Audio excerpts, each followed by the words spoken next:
Bonjour, Bonjour à tous, mon nom c'est Dr Boulila, je suis médecin résident en physiatrie à l'Université Laval. et je m'appelle André Darlet, je suis interne en rééducation en France. Et nous avons voulu aujourd'hui vous présenter un cas super intéressant que nous avons vu en clinique cette semaine et qui se présentait avec un tableau d'hémiparésie spastique à l'hémicorps gauche.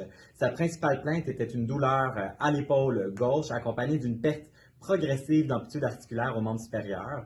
Elle présentait également des paresthésies de type brûlure, particulièrement au niveau de la main gauche et des doigts, ainsi qu'une incapacité quasi complète à ouvrir la main.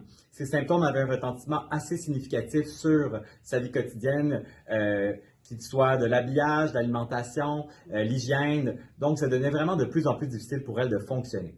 Afin de prendre en charge cette patiente, nous avons adopté une approche systématique visant à identifier progressivement tous les obstacles qui expliquaient son tableau clinique. Donc on a donc débuté par l'examen clinique proximal au niveau de l'épaule, qui était vraiment douloureuse et une des plaintes principales de la patiente. Au vu de l'examen clinique et de l'analyse qu'on a pu avoir jusqu'à présent, au niveau de l'épaule en tout cas, on avait vraiment l'impression que c'était plutôt lié à une problématique de capsule rétractile au niveau de cette épaule et pas de la spasticité. Donc c'est vraiment plus cette limitation d'amplitude articulaire et cette douleur qui était problématique chez la patiente. Plutôt donc avec cette limitation en rotation externe qui nous est pensée, qui nous orientait plutôt vers la capsule rétractile, qu'on a traité avec les 3 cc de lidocaïne et 10 cc de solution saline au niveau de la capsule articulaire pour venir l'ouvrir et gagner cette rotation externe à l'épaule. Le deuxième point, c'était au niveau de la douleur toujours de la même épaule, qui était vraiment importante. On a voulu diminuer et pour avoir accès au reste du membre supérieur, en venant faire un bloc au niveau du nerf suprascapulaire de cette épaule pour venir diminuer la douleur et avoir accès au reste du membre supérieur. Nous avons ensuite porté notre attention à la main gauche qui avait un aspect significatif de main en griffe depuis plusieurs années. Notre plan était d'effectuer des blocs diagnostiques des nerfs médians et ulnaires sous échoguidage afin d'évaluer si la composante neurologique était réversible.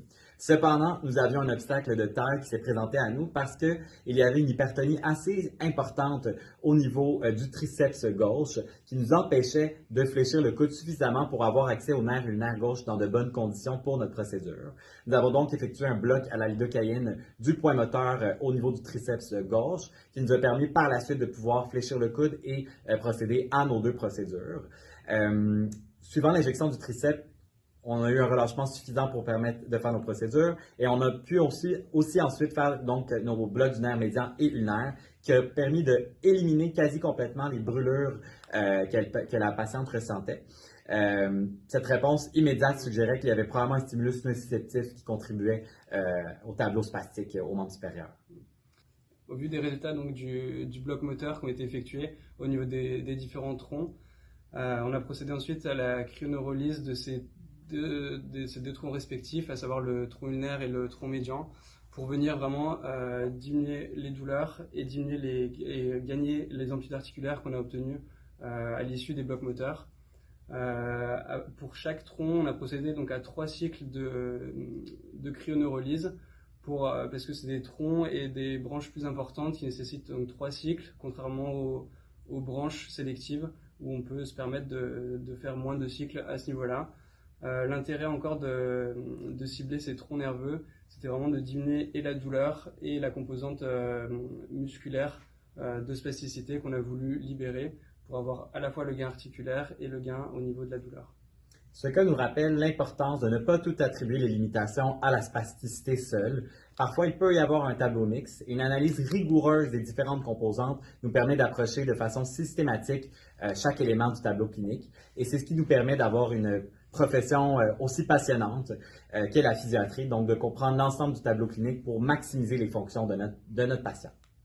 Un bon merci à vous tous et merci à tous. à la prochaine!